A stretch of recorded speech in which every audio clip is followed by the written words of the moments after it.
అందరికీ ఆర్గానిక్గా బెల్లం రెడీ చేస్తున్నాను ఇక్కడ. అంటే మరగబెడుతున్నాను ఏంటి అనుకుంటున్నారా? అది చెరుకు రసం అనమాట.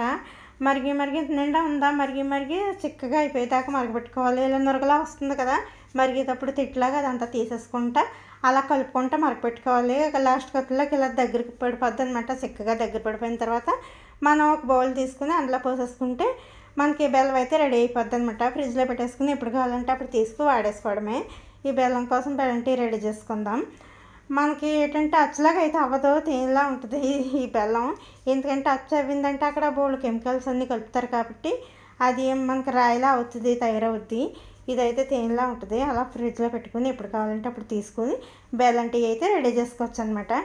ఇక్కడ స్ట్రాంగ్గా బెల్లం టీ అయితే రెడీ అయిపోయింది. చాలా అంటే చాలా టేస్ట్గా ఉంటుంది. మనకి ఆర్గానిక్గా తయారు చేసుకున్న బెల్లం హెల్త్కి కూడా మంచిదన్నమాట. బయట తయారు చేసిందంటే బోల్డ్ కెమికల్స్ అన్నీ వాడతారు.